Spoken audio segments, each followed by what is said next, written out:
Oke, hari ini kita mau bahas tentang relationship. Satu ayat yang saya mau bawa ada dari Matius 19.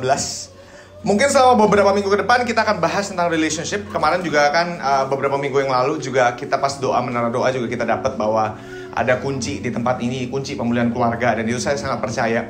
Tetapi ada bagian Tuhan, ada bagian kita, selalu seperti itu kan ya. Jadi hari ini mungkin saya pengen sharing dasar. Dan sekali lagi saya tahu kayak tadi saya bilang, saya mungkin lebih bersifat umum, tetapi tidak bermaksud sama sekali untuk menggurui gitu ya. Karena kan di sini semua pasti pernikahannya lebih lama dari saya gitu ya. Tapi saya berharap mungkin apa yang saya sampaikan hari ini kembali mengingatkan kita kembali akan hubungan yang sesungguhnya seperti apa. Hubungan yang sehat itu seperti apa, hubungan yang Tuhan mau itu seperti apa. Amin. Amin. Oke, Matius 19 ayat 3-8. Saya akan bacakan, firman Tuhan berkata demikian. Maka datanglah orang-orang Farisi kepadanya untuk mencobai dia. Mereka bertanya, apakah diperbolehkan orang menceraikan istrinya dengan alasan apa saja? Jawab Yesus, tidakkah kamu baca bahwa Ia yang menciptakan manusia sejak semula menjadikan mereka laki-laki dan perempuan. Dan firman-Nya, sebab itu laki-laki akan meninggalkan ayah dan ibunya dan bersatu dengan istrinya sehingga keduanya itu menjadi satu daging. Demikianlah mereka bukan lagi dua melainkan satu. Karena itu apa yang dipersatukan Allah tidak boleh diceraikan manusia. Kata mereka kepadanya, jika demikian apakah sebabnya Musa memerintahkan untuk memberikan surat cerai jika orang menceraikan istrinya? Kata Yesus kepada mereka, karena ketegaran hatimu, Musa mengizinkan kamu menceraikan istrimu. Tetapi sejak semula tidaklah demikian. Sejak semula kata Tuhan, tidaklah demikian. Saudara, mungkin saya pengen sharing dari dasar terlebih dahulu. Bahwa keluarga itu idenya Tuhan. Untuk seseorang menikah itu bukan idenya manusia. Itu idenya Allah. Untuk seorang suami dan seorang istri menjadi satu, meninggalkan keluarganya masing-masing dan menjadi satu, itu adalah idenya Allah. Itu bukan idenya manusia, tetapi itu Tuhan yang ciptakan, itu adalah kerinduan Tuhan. Jadi kalau kita bilang kita mau masuk pernikahan, itu bukan maunya kita doang, tetapi itu memang adalah kemauan Tuhan juga. Jadi saya percaya untuk kalian, setiap kalian yang masih single pun, adalah kemauan Tuhan untuk kita menikah ya. Menikah itu bukan kemauan kita semata-mata, tetapi kemauan Tuhan. Ada banyak hal yang indah dalam pernikahan dan itu kami alami. Nah saudara, tapi hari ini paling yang harus menjadi dasar adalah pernikahan adalah ide Allah dan perceraian bukan. Walaupun Alkitab mengizinkan perceraian, tetapi firman Tuhan tadi jelas, Yesus sendiri yang berkata, dari awal tidaklah demikian. Kenapa Tuhan mengizinkan perceraian? Karena ketegaran hati mereka. Tetapi bukan artinya itu kehendak Allah. Ya, jadi diizinkan, tetapi bukan kehendak Allah. Bahkan ada firman Allah yang berkata bahwa Allah membenci perceraian. Jadi rencana Allah dari semula adalah keluarga yang sehat. Hari ini makanya selama beberapa minggu ke depan, kayaknya nggak tahu kalau di AOC aku mau bahas berapa lama, tapi kita di gereja lagi masuk seri hubungan sehat, seri membangun hubungan yang sehat. Saudara, kalau misalnya saya nanti minggu-minggu berikutnya nggak lagi khotbah tentang hubungan, misalnya saya dapat sesuatu yang lain untuk di-sharing di sini, saudara bisa cari di YouTube. Ada banyak banget. Saya tulis 5 minggu bahan tentang hubungan dan itu sangat bagus. Saya encourage kalian untuk sama-sama dengerin tentang hubungan, relationship. I think it's going to be so powerful. Dan saya percaya itu akan merubah banget kehidupan kita, kehidupan rumah tangga kita terutama. Jadi sekali lagi, pernikahan adalah gagasan Allah dan perceraian bukan. Allah membenci perceraian, itu sudah jelas. Jadi Tuhan ingin, rindu agar pernikahan yang kita punya sehat ya.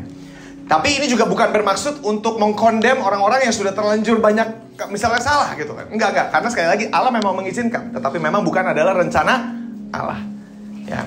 Allah mengizinkan, tapi itu bukan rencana Allah. Saudara, judul saya hari ini adalah dalam suka maupun duka. Kalau saya berkati pernikahan, saya hari-hari lagi banyak BPN-in orang. Kalau lagi pas hari pemberkatannya pasti di vow-nya itu janji nikah yang kita ucapkan pasti ada kalimat yang sama. Dalam suka maupun duka. Bener gak? Kalau kalian ada juga ya. Yang single bener ya? Oke, belum tahu.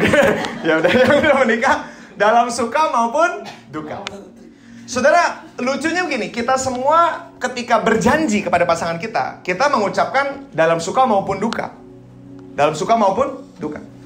Tetapi ketika kita mengucapkan janji itu, banyak dari kita tidak mengucapkan itu sungguh-sungguh. Kenapa? Karena menurut kita, yang kita percaya adalah kalau gua yang masuk pernikahan hanya ada dalam suka kepada suka. Nggak mungkin ada dukanya lah. Kenapa? Karena kalau ada yang gue gak suka dari dia, gue akan rubah dia. Jadi gue suka lagi. Banyak dari kita masuk dan kita berpikir, tenanglah, pasti ini suka kepada suka kepada suka. Kenapa? Kalau ada yang gue gak suka dari sifat dia, karakter dia, sikap dia, gue tinggal rubah dia aja. Tinggal komunikasi dan berubah. Gue yakin dia bisa berubah seperti yang gue mau, dan akhirnya kita jadi suka kepada suka. Dan banyak dari kita berpikir bahwa pernikahan bisa berjalan seperti itu. Tetapi hari ini kita sadar, gak tahu kalau saudara sudah, bahkan beberapa yang sudah bertahun-tahun pernikahan, salah satu alasan kenapa, kalau ditanya kenapa pernikahan bisa terus berlangsung lama, karena kita sudah berhenti mencoba merubah satu sama lain. Karena pernikahan bukan merubah satu sama lain, tapi menerima satu sama lain. Gitu kan? Pada esensinya begitu, tapi nanti kita akan gali lebih dalam ya. Tetapi dalam suka maupun duka, artinya kenapa? Dalam ketika kita masuk dalam bahtera rumah tangga, kita masuk dalam relationship ya, kita pasti akan ngalamin momen suka, kita juga pasti akan ngalamin momen duka ya. Jadi akan ada masa-masa duka, dan itu pasti akan dilewati dalam pernikahan. Kalau saudara tanya, kenapa banyak orang bercerai?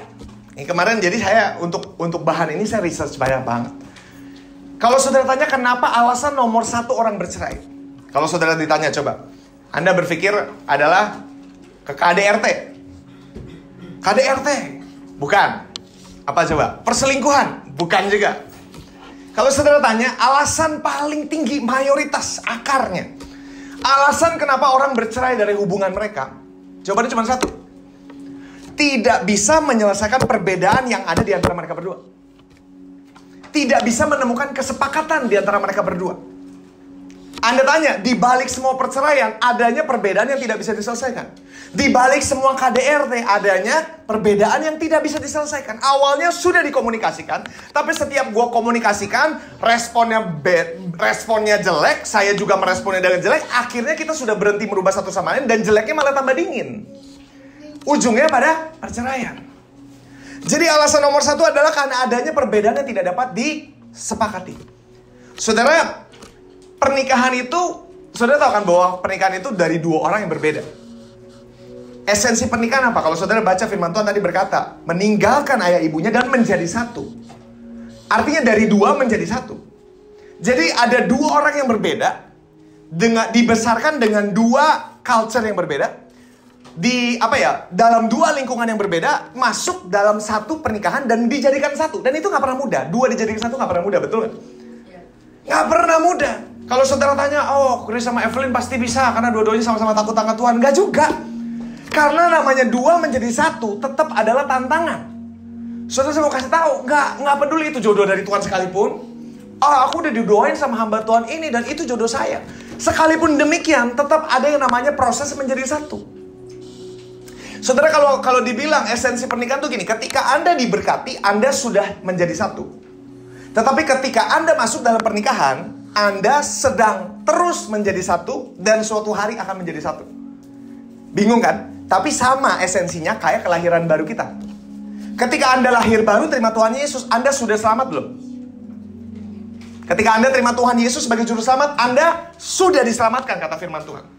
Tetapi sekarang ketika kamu masuk dalam kekristenan, kamu akan terus diselamatkan. Jadi sudah, tetapi akan terus diselamatkan, dan suatu hari kita akan diselamatkan, kata Paulus. Ini kan menarik, sepertinya mengkontradiksi satu sama lain, tapi tidak. Tapi Paulus dengan tegas menjelaskan bahwa kelahiran baru adalah kita sudah diselamatkan, terus diselamatkan, dan akan diselamatkan. Terus diselamatkan bicara soal penyucian dalam diri kita menjadi seperti Kristus, supaya kita sungguh sozo, diselamatkan. Tetapi suatu hari kita akan diselamatkan, tak ada lagi tangis, tak ada lagi air mata, gitu kan. Nah, sama dengan pernikahan. Pernikahan pun sama. Ketika Anda diberkati oleh hamba Tuhan, di hadapan Tuhan, Anda sudah menjadi 1. Karena itu kita boleh melakukan hubungan intim. Karena sebelum diberkati, kamu belum menjadi 1, maka hubungan intim di luar pemberkatan itu hanya membawa kutuk, bukan bawa keintiman. Ya. Jadi ketika Anda diberkati, Anda sudah menjadi 1, tetapi ketika Anda sudah menjadi 1, Anda sekarang masuk dalam proses menjadi 1. Suatu hari Anda akan benar-benar 1. Tetapi sekarang ketika Anda masuk, kita semua sama-sama berdua nih, bukan semua, berdua. Saya dan pasangan saya dalam proses menjadi 1. Nah, dalam proses menjadi 1 inilah, saudara, kita banyak gontok-gontokan, pasti. Kenapa? Karena sebelum Anda menikah, cara Anda spending duit aja pasti beda. Cara Anda yang satu sukanya nabung, yang satu sukanya belanja, itu aja udah bisa bikin berantem. Yang satu suka nabur, yang satu sukanya nabung. Nah itu aja kalau nggak diberesin, bencana loh. Bisa gontok-gontokan. Betul nggak? Spendingnya beda, cara makan di meja makan aja beda. Itu aja bisa bawa sebuah percecokan tertentu. Karena sekali lagi yang namanya dua menjadi satu tidak pernah mudah. Yang sudah menikah katakan amin. Nggak mudah. Saya percaya kita semua sadar. Anda semua yang sudah masuk pasti kita sadar.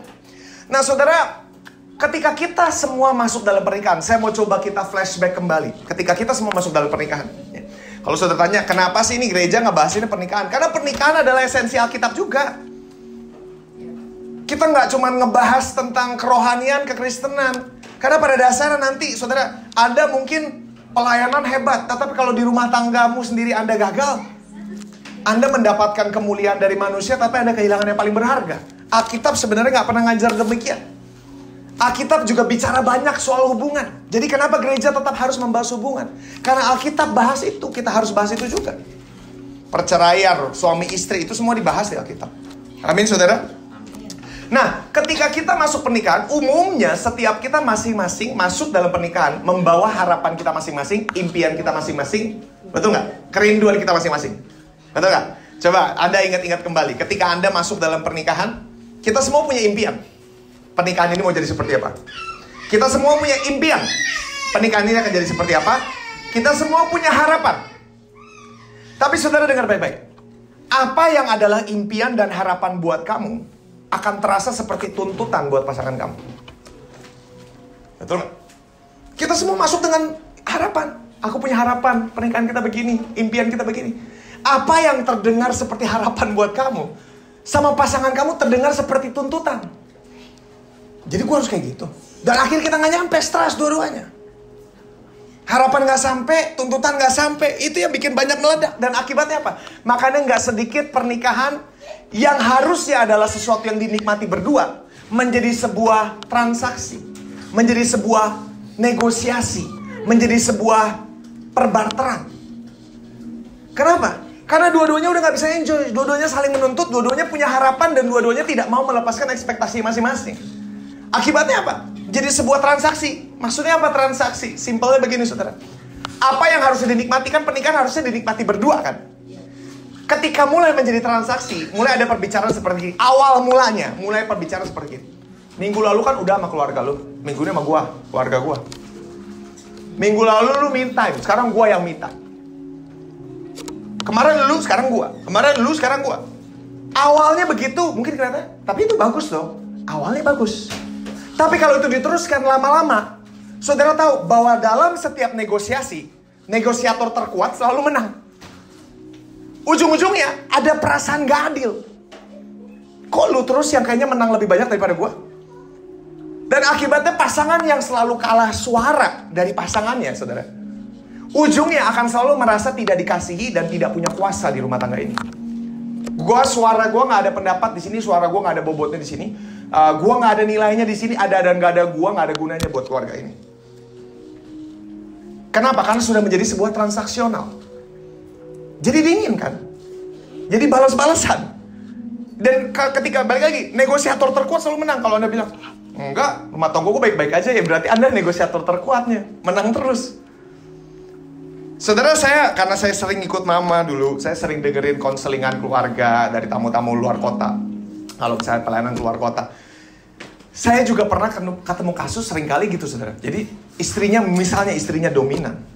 Suaminya selalu gak pernah punya suara. Akibatnya apa? Suaminya selalu merasa bahwa gue gak ada gunanya, gue gak dikasihi, dan gue gak punya kuasa di tempat ini. Selalu gitu. Akibatnya pernikahan sudah tidak bisa dinikmati. Selalu bisa dinikmati. Bisa gak dinikmati? Bisa. Tapi hanya negosiator terkuat yang bisa nikmati. Saudara ngerti gak? Dalam kasus yang tadi, cuman istrinya yang bahagia di rumah tangga ini. Sedangkan suaminya sudah tidak merasa bahagia. Kenapa? Sekali lagi, apa yang harusnya dinikmati bersama sekarang jadi sebuah negosiasi. Dan saudara saya mau kasih tahu, dalam pernikahan tidak boleh ada yang kalah, tidak boleh ada yang menang. Saudara, kalau Anda menang berarti suamimu kalah. Kalau saya menang berarti Evelyn kalah. Kalau Evelyn menang berarti saya kalah. Saudara, sekali lagi, dalam hubungan yang sehat, ini saya bilang hubungan bahagia. Tidak boleh ada yang menang, tidak boleh ada yang kalah. Jadi hubungan yang sehat itu bagaimana? Kita menang, pernikahan kita menang. Bukan bicara soal ngalah, hari ini gua ngalah, besok lu ngalah, hari ini gua ngalah. Itu awal, semua dimulai dari situ. Lama-lama ujungnya jadi sebuah negosiasi yang nggak berujung. Pernikahan selalu harus punya sebuah pemikiran bahwa kalau kita menang, pernikahan kita menang. Jadi ini bukan tentang lu menang besok, gua hari ini menang, lu menang besok, gua hari ini menang, gua hari ini ngalah, bukan. Tapi kita. Karena dua sudah menjadi satu dan kita terus menjadi satu. Apa akibatnya kalau pernikahan sudah mulai berjarak, sudah mulai menjadi negosiasi? Ujung-ujungnya, saudara, pasangan yang selalu kalah debat akan feel disempowered. Ya. Pernikahan yang penuh dengan negosiasi pada ujungnya adalah pernikahan yang selalu penuh dengan perdebatan. Dan masalah dari perdebatan apa, saudara? Dalam perdebatan selalu ada yang menang, selalu ada yang kalah. Jadi kalau suami istri sudah berdebat terus-menerus, pasti dalam perdebatan tuh ada yang menang, ada yang kalah.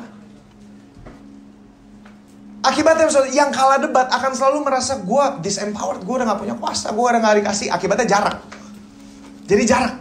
Apa yang dulunya gue sharing semua ke dia, sekarang gue udah gak bisa percaya dia. Akibatnya sekarang sudah gak pernah ada momen-momen di mana gue curhat sama dia, dia juga curhat sama gue, gak bisa. Akibatnya sekarang gue mulai mencari kesibukan di mana gue udah gak perlu ada berduaan lagi sama lu. Lu juga gak perlu ada berduaan lagi sama gue. Kita sama-sama cari kesibukan. Dan ujungnya apa? Makanya gak sedikit juga yang ujungnya pada perceraian. Kenapa? Karena adanya perbedaan yang tidak bisa dijadikan satu. Nah, jadi kalau saya bicara tips untuk para single. Kalau untuk para single begini. Kalau Anda dari masa pacaran membangun hubungan aja udah sering terjadi konflik perdebatan yang bukan sesekali tapi terus-menerus setiap bulan ada sekali aja, itu juga udah gak sehat. Kenapa? Karena sudah banyak nilai yang berbeda dalam hubungan kalian.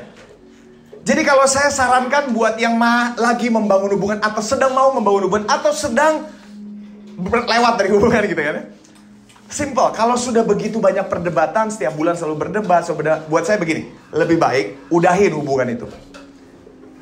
Kenapa? Alasannya begini, karena ketika kita pacaran, kita sama-sama ada dalam karakter prima kita, betul nggak? Yang menikah kah? Betul ya? Ketika pacaran semua sama-sama kelihatan baik. Dan ini fenomena pacaran, saudara. Saudara sadar nggak? Ketika Anda pacaran, Anda hanya melihat sisi yang Anda mau lihat. Yang Anda nggak mau lihat, Anda pilih nggak lihat, tapi sebenarnya ada. Dari masa, kalau saya bilang ke gereja gini, dari masa pacaran aja, lu udah tahu kalau dia suka nongkrong di tempat nongkrongan bola. Lu udah tahu, tapi ketika pacaran lu pura-pura nggak tahu. Betul kan ya? Amin. Saya akhirnya dapat amin. Thank you. Amin. Ketika masih pacaran, kita pura-pura nggak lihat apa yang kita nggak mau lihat. Udah tahu nggak pasangan lu pelit? Tahu. Tapi karena lagi pacaran, kita nggak mau lihat yang kita nggak mau lihat. Makanya kalau pacaran, saya selalu encourage kalau anak-anak youth punya mentor kan, datang ke mentor. Jadi pihak netral ngelihat gitu kan, kurang lebih gitu. Setidaknya dengerin dulu cocok apa enggaknya gitu kan, kurang lebih. Nah, jadi kalau udah nggak cocok dari masa pacaran, saya dorong Anda udahin aja. Sakit hati nggak? Pastilah. Yang namanya hubungan diselesaikan pasti sakit. Tapi lebih baik sakit hati beberapa bulan daripada sakit hati seumur hidup. Setuju gak? Yang menikah sudah katakan amin.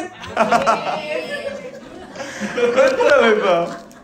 Nah, tapi gini, kalau buat yang sudah menikah, nasihat saya pasti beda. Kalau yang sudah menikah, nasihat saya work it out. Beresin. Yang beda beresin. Kalau orang kadang-kadang juga ngomong, pas masih single buka mata, kalau sudah menikah tutup mata. Ya benar juga, boleh itu juga boleh. Tapi ketika kamu sudah married, perceraian sekali lagi bukanlah solusi. Ini sedikit sebuah insight. Statistik membuktikan bahwa ketika orang lebih sering bercerai menikah lagi, frekuensi perceraiannya tambah tinggi tingkatnya. Jadi semakin dia bercerai karena rata-rata kalau orang ditanya cerai kenapa, gue nggak cocok. Dan akhirnya gue cari yang lain supaya cocok. Mengharapkan apa yang gue nggak dapet di dia, gue dapet di yang baru. Dan akhirnya kamu kan bingung. lewat hubungan kedua, lewat hubungan ketiga. Kenapa semua orang memperlakukan gue dengan cara yang sama? Bukan mereka memperlakukan semua dengan cara yang sama. Tapi karena setiap lu pindah hubungan, pasangan lu berubah, tapi lu nya orang yang sama. Jadi permasalahan yang lu alamin sama terus. Nah ini masalahnya. Karena itu saya dorong begini saudara. Ketika kita sudah lewat dari satu hubungan yang baru, ini tips buat yang masih single juga, tips yang buat misalnya bercerai segala macam. Jangan tergesa-gesa masuk dalam sebuah hubungan yang baru. Itu sudah pasti. Baru putus 3 bulan, 4 bulan, tahan, tunggu. Jangan tergesa-gesa. Karena biasanya kalau kita tergesa-gesa masuk sebuah hubungan baru, kita belum membiarkan Roh Kudus memulihkan hati kita dan kita sudah terburu-buru masuk dalam hubungan yang baru. Biasanya kita akan masuk dengan tuntutan yang sama, harapan yang sama, impian yang sama. Padahal pernikahan yang sehat harusnya adalah kedua-duanya datang dan berkata, bagaimana aku bisa melayani Allah dengan hubungan saya? Bagaimana kita bisa menjadikan hubungan kita berkat? Jadi sekali lagi, strongly encourage kalau sudah lewat dari sebuah hubungan yang bertahun-tahun, ambil waktu 1 atau 2 tahun lah. Let the Holy Spirit heals you. Pacaran juga sama. Jangan terburu-buru masuk dalam hubungan berikutnya. Kamu kan selalu mencari apa yang kamu gak dapatkan di pasangan kamu yang lama. Istilahnya balas dendam. Ya. Jadi let the Holy Spirit heals you, itu yang paling pertama. Kalau Anda tanya sama saya, pernikahan saya dan Evelyn pun ada yang kami kerjakan. Saudara masih ingat catat baik-baik begini. Tidak ada pernikahan bahagia yang terjadi begitu saja. Tidak ada, sekali lagi tidak ada pernikahan yang bahagia, pernikahan yang sehat yang terjadi secara natural. Kalau dua-duanya tidak mengerjakan bagiannya, pernikahan sehat, pernikahan bahagia nggak akan pernah bisa. Jadi ada pekerjaan yang dikerjakan oleh kita berdua, makanya hubungan kami sehat, hubungan kami bahagia, hubungan kami merdeka gitu loh. Nah jadi hari ini saya mau bahas tentang 3 poin yang Yesus bahas tadi di pasal 19 ini. Ada 3 poin yang saya mau bahas, dan 3 poin ini menurut saya adalah dasar yang paling penting untuk hubungan yang sehat. Nanti minggu depan saya akan ngebahas tentang komunikasi. Itu lebih bagus lagi, saudara. Saya pas nyatat aja saya merasa ini powerful banget ya. Tapi hari ini saya berikan yang paling dasar dulu. Ada 3 prinsip yang Tuhan sudah taruh di Matius 19 ini untuk sebuah hubungan yang sehat ya. Saya percaya saudara, balik lagi, hati Tuhan adalah pemulihan. Berbeda dengan kita, kalau saya bahkan tahu, kalau saya dengar dari generasi ini rata-rata begini, punya pemikiran begini, ada yang rusak, ganti baru. Lampu rusak, buang ganti baru. HP rusak, buang ganti baru. Lem biru gitu kan. Tapi katanya kalau konon zaman dulu, ada yang rusak kita perbaiki. Nah saudara, Tuhan adalah Allah yang punya pemikiran dia, hati dia selalu adalah pada pemulihan. Makanya kenapa dia membenci perceraian? Karena dia bukan Allah yang udah gua nggak pakai gua buang. Dia bukan Allah yang seperti itu. Ya, dia Allah yang hatinya selalu pada pemulihan. Kalau dia Allah yang lem biru, saudara, ketika Adam dan Hawa jatuh, udah dia ganti baru aja, kita udah nggak tahu juga, betul nggak? Nggak ada bedanya buat kita juga. Tapi karena dia adalah Allah yang hatinya untuk pemulihan, ketika Adam dan Hawa jatuh, dia memilih jalur pemulihan yang memang panjang loh, sampai sekarang gak kelar-kelar. Nah karena Allah hatinya adalah pemulihan, saya juga mau katakan saudara, untuk hubungan kita pun Allah hatinya adalah pemulihan. Jadi gak ada alasan gue udah gak cocok, kayaknya lebih baik cerai. Enggak, percayalah, cerai bukan solusi. Perceraian bukan solusi. Yang jelas adalah ambil jalan pemulihan. Memang panjang, tetapi itu selalu ada di jalan yang lebih baik. Amin saudara. Jadi ada 3 hal kalau kita bilang Tuhan punya gairah untuk memulihkan keluargamu. Saya cuma berdoa, hari ini kita juga punya gairah untuk memulihkan keluarga kita. Pernikahan sebobrok apapun tidak pernah terlalu sulit untuk Tuhan pulihkan. Tapi kita harus kerjasama. Saya percaya itu, saudara. Ibarat, saudara kalau ingat cerita tentang seorang yang lumpuh, yang gak bisa nyemplung ke kolam Bethesda, Tuhan kan cuma nanya, mau gak kamu pulih? Tapi orang itu bilang, gak ada yang bawa sana, gak ada, alasannya banyak. Padahal cuma tanya, mau gak? Sama dengan hubungan, saya percaya ketika kita mau dan kita mau kerjakan bagian kita. Saya percaya dari bagian Allah, dia akan bantu, dia akan dorong. Karena itu harapan saya setidak-tidaknya keluar dari tempat ini, ada sebuah harapan muncul. Kalau Anda yang dengar di YouTube juga, ada harapan muncul. Sebobrok apapun, Tuhan belum menyerah, saya juga gak mau menyerah.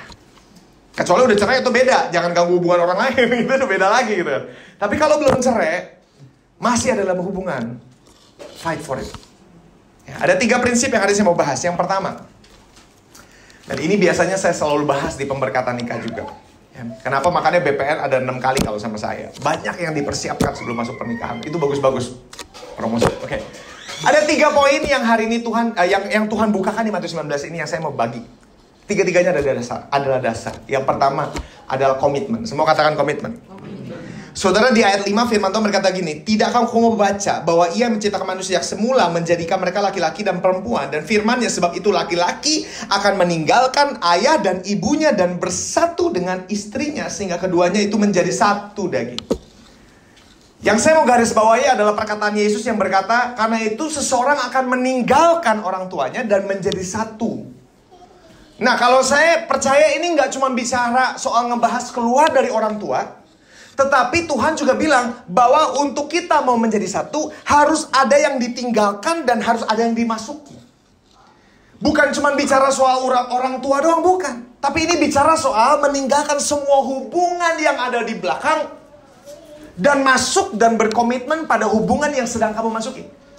Artinya semua mantan-mantan, semua cerita-cerita dari pacaran yang lama itu udah ditutup. Nggak bisa luka-luka dari hubungan yang lama lu geret-geret ke yang baru. Kasihan pasangan lu nggak pernah perlakukan lu seperti itu, perlu seret-seret.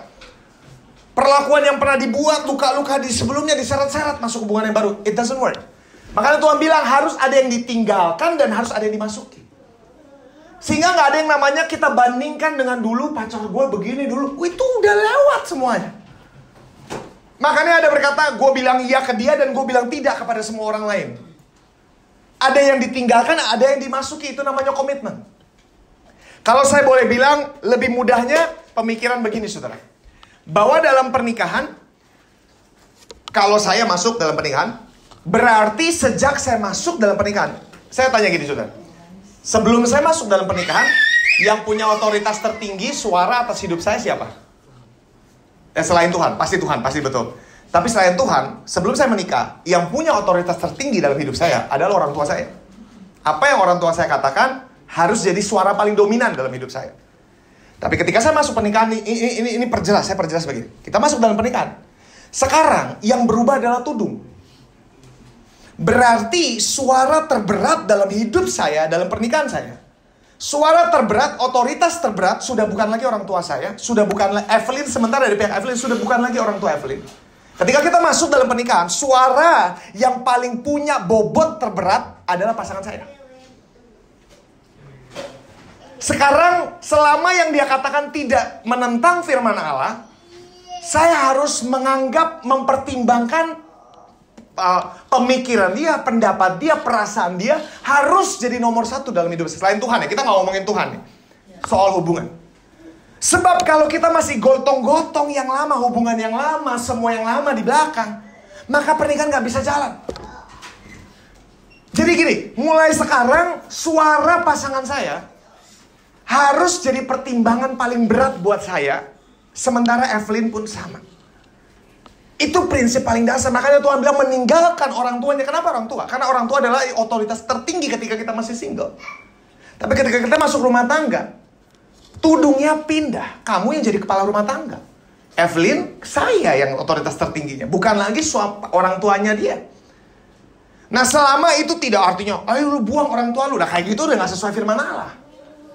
Kalau selama masih sesuai dengan jalur firman Allah, kita harus anggap itu sebagai suara terbesar. Jadi contoh, kalau saya bilang begini. Kalau istri lu gak suka, lu nongkrong setiap malam, nonton bola sampai jam 3 pagi. Lu harus pertimbangkan suara istri lu dibandingkan perasaan teman-teman lu yang lu tinggalin. Karena itu gak nyaman buat dia, lu pertimbangkan. Itu kunci, saudara. Komitmen tuh paling tinggi. Sebaliknya istri juga sama. Kalau suami berkata begini, gue gak suka lu arisan kelamaan setiap minggu arisan. Berarti itu dipertimbangkan. Harus kita dengerin. Dan selama kita tidak membiarkan otoritas terbesar kita pindahkan komitmennya, priority. Kalau saya bilang prioritas. Kalau prioritas suaranya tidak dirubah, maka pernikahan gak bisa jalan, saudara. Gak bisa jalan.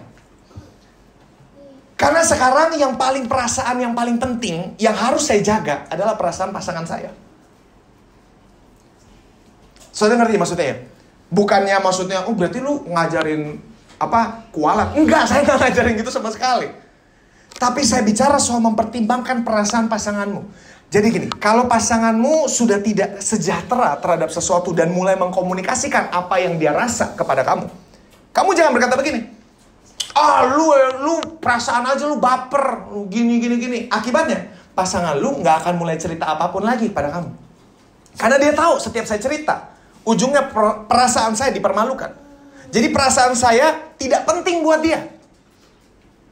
Nah, hubungan yang sehat adalah sebuah hubungan di mana dua-duanya bisa be vulnerable. Bisa sharing perasaan dia tanpa takut dipermalukan lagi. Karena dua-duanya tahu ketika seseorang membuka pasangannya. Karena itu dalam pernikahan sudah gak boleh perkataan-perkataan kasar lagi, udah jelas. Kenapa? Semakin perkataan kasar dipakai dalam pernikahan, hubungan itu sudah makin tidak bisa diselamatkan. Jadi yang harus diperbarui sebenarnya menurut saya adalah pergeseran prioritas. Dia penting. Karena dia penting, saya rela ngorbanin teman-teman saya. Nah. Tapi kalau itu istrinya kebangetan gimana segala macam. Oke, saya juga ngerti bagian itu. Ada juga yang kadang-kadang istri gue gila men. Oke, betul. Oke, gue ngerti, betul. Tapi saudara, ada sebuah niat yang kita berkata, oke, gue ngikut kegilaan lu dulu. Kita go with it. Karena yang paling penting, bukan gue menang, dia menang. Bukan dia menang, gue kalah. Tapi yang penting kita menang sama-sama demi mempertahankan hubungan kita. Ayo kita fight for it. Gue lepasin apa yang menurut lu gak suka. Selama itu gak masuk, kalau udah mulai gak masuk akal, bicarain baik-baik. Tetapi bicara bukan dengan cara yang mempermalukan perasaan dia. Bukan bicara dengan mengkomunikasikan sesuatu yang membuat dia merasa bahwa perasaan dia dianggap remeh. Jadi pertama adalah kita mengakui perasaan dia terlebih dahulu. Dan ya kita menyadari bahwa ya oke, lu sakit akan hal itu, gue tahu, gue sadar, I'm sorry. Ya. Tapi kita beresin sama-sama. Karena apa? Karena pendapat dia, perasaan dia adalah paling penting buat saya. Kenapa? Itu komitmen yang paling pertama. Karena itu orang yang mau menikah harus meninggalkan orang tuanya, masuk menjadi satu. Merubah prioritas. Sekali lagi, selama itu tidak sesuai, selama itu sesuai firman Allah, kita kerjakan. Karena saudara, sebelum terjadinya sebuah perselingkuhan, kenapa perselingkuhan bisa terjadi? Kenapa ini bisa terjadi? Selalu dimulai dengan adanya pemikiran yang mulai liar kemana-mana. Pemikiran kan selalu pemicu. Apa jadinya hidup saya kalau saya nggak sama dia ya? Apa jadinya hidup saya kalau saya nggak ini begini? Ketika kita mulai membiarkan pikiran kita lari ke tempat di mana di luar pernikahan kita, biasanya di situ selalu membuahkan perselingkuhan. Selalu dimulai dari pikiran. Jadi untuk kita mau masuk dalam pernikahan sehat, dua-duanya harus punya komitmen dalam hati, komitmen dalam diri kita, sebuah garis batas yang kita sendiri nggak boleh langgar. Saudara, kalau saya bilang begini saudara, ada sesuatu dalam diri kita masing-masing, di mana kita mau sama-sama masuk dan kita berkomitmen, oke, kamu yang paling penting, aku yang paling penting, kita sama-sama bangun sebuah perasaan secure. Itu paling dasar, komitmen. Nggak ada yang bisa paksa kamu untuk membuat komitmen dalam hati. Kita yang harus buat komitmen dalam hati kita. Itu yang paling pertama. Kalau saudara tanya, apa yang kedua? Yang kedua adalah counsel atau nasihat atau suara. Saudara, karena kenapa? Di ayat 6 dikatakan begini. Demikianlah mereka bukan lagi dua, melainkan satu. Karena itu apa yang telah dipersatukan Allah tidak boleh diceraikan manusia. Jadi yang poin pertama tadi adalah komitmen dalam hati masing-masing. Yang kedua adalah nasihat. Tuhan bilang yang dipersatukan tidak boleh diceraikan manusia.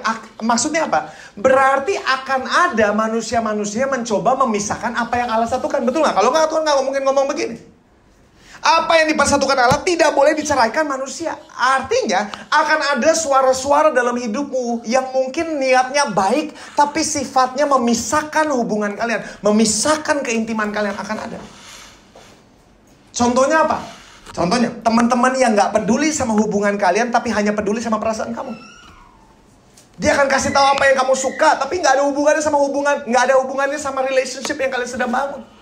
Jadi kita perlu suara-suara ilahi dalam hidup kita.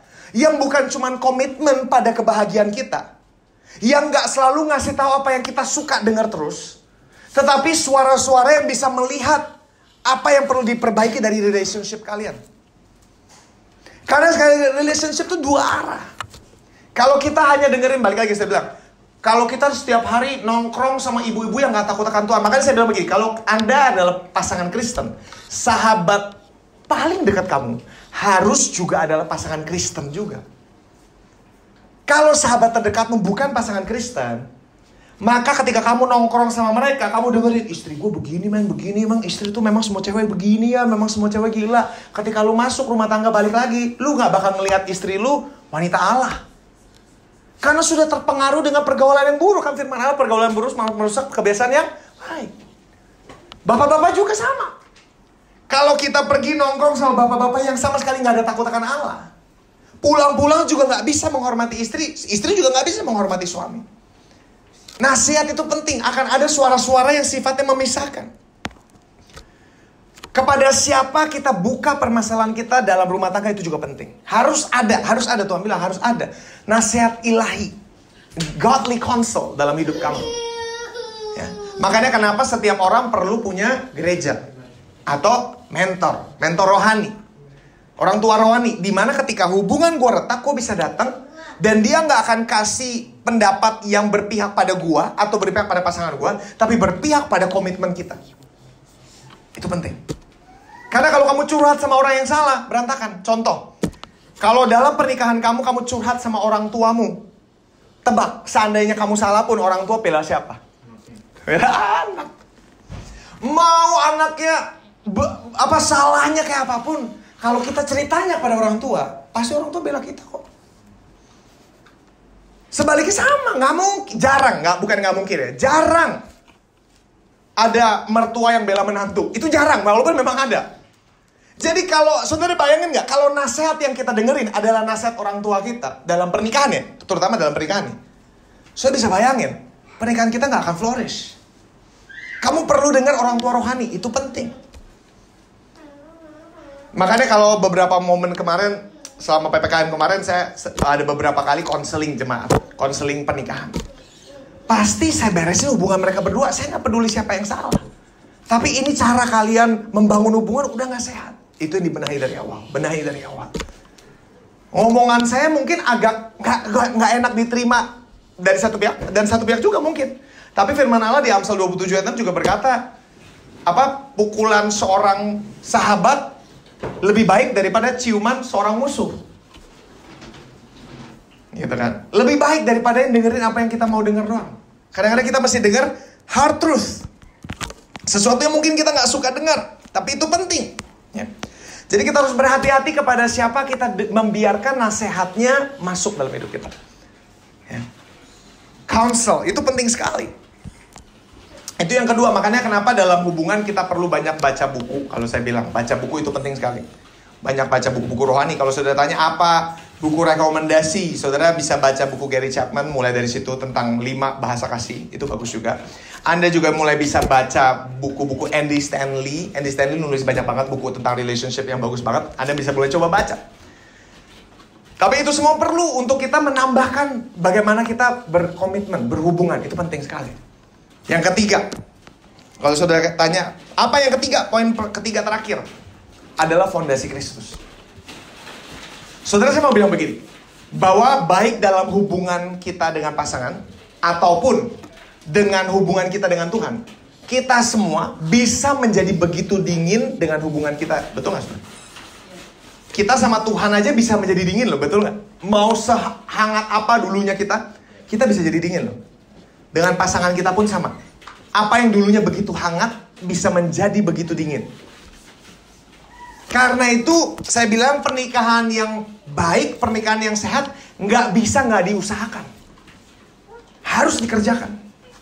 Pernikahan bisa menjadi begitu dingin. Karena itu Tuhan kasih sebuah antidot, sebuah penawarnya di Efesus 5. Kalau saudara bisa baca nanti di rumah tentang bagaimana suami layani istri, istri tunduklah kepada suami. Itu antidotnya. Mengasihi istri seperti Kristus mengasihi jemaatnya. Kata mengasihi itu juga bisa ditranslate sebagai melayani. Jadi bukan cuma bicara soal istri layani suami, tapi suami juga harus melayani istri. Itu sesuatu yang jelas Tuhan bilang saling melayani.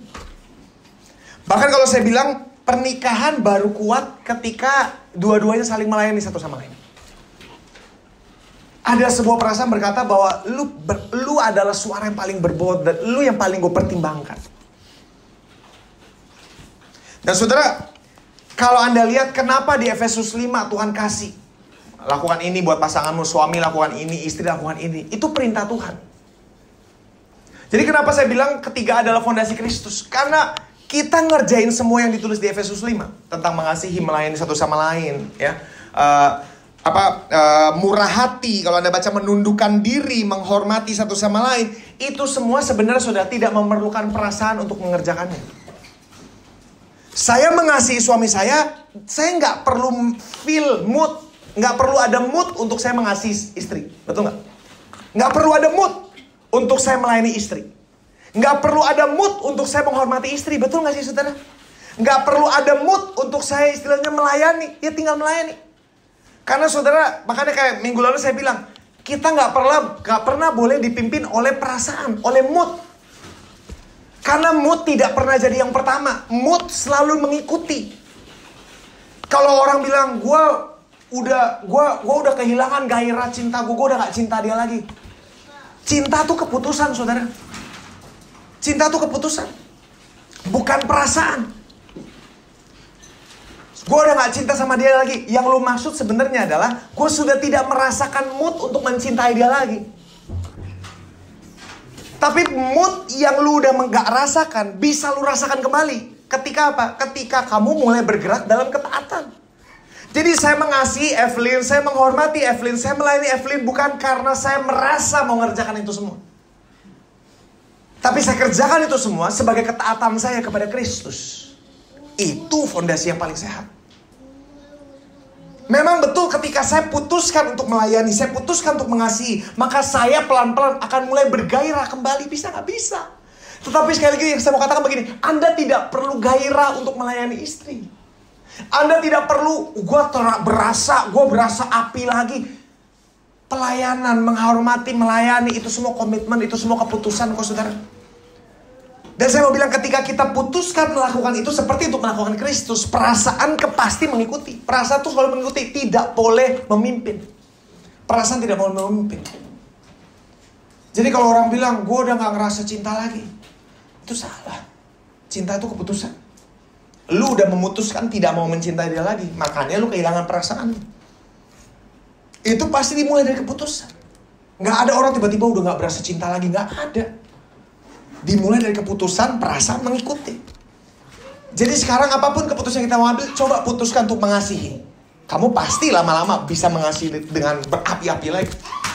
Putuskan untuk mencintai, maka kamu akan mulai mencintai lagi. Putuskan untuk melayani, maka kamu akan bergairah kembali melayani pasangan. Kenapa ditulis di Efesus 5? Karena Tuhan mau kita ingat bahwa ketika kamu lakukan semua, karena saya bilang gini saudara, komitmen kepada istri, komitmen kepada pasangan. Ada hari di mana komitmen itu gampang dipegang.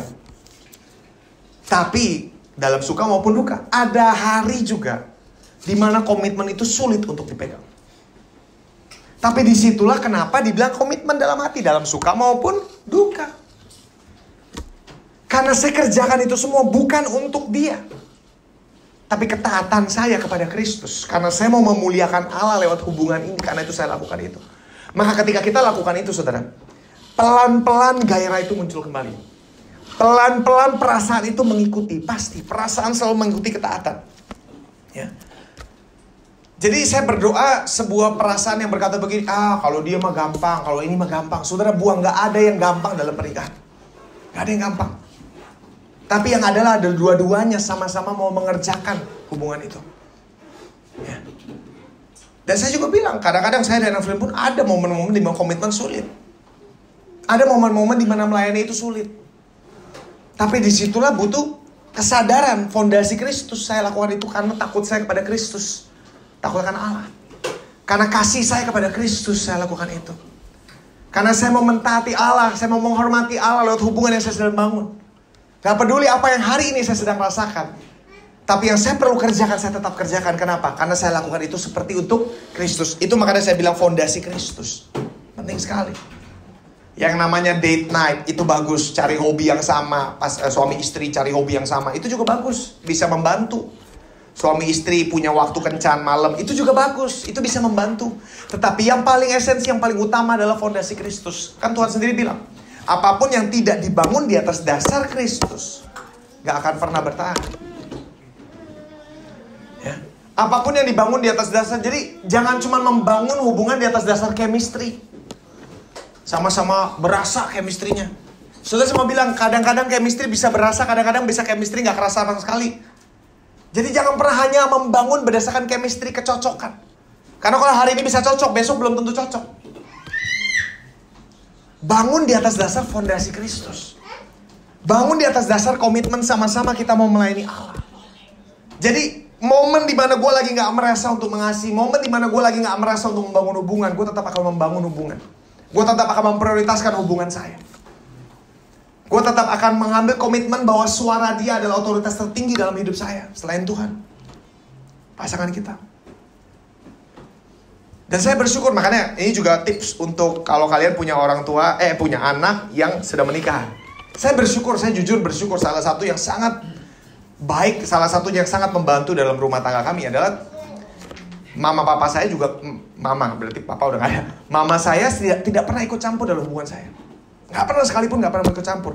Bahkan ketika keluarga, saya tahu keluarga lagi ada masalah, mama gak pernah mau ikut campur. Gak bisa ikut campur, saudara. Gak bisa ikut campur. Dan orang tua Evelyn juga gak pernah ikut campur dalam hubungan kita. Itu salah satu, ya kenapa hubungan sehat. Jadi kalau suatu hari Anda punya anak, ya, anak Anda menikah, jangan ikut campur. Anda beresiko menghancurkan rumah tangga anakmu demi keakrabanmu dengan anakmu.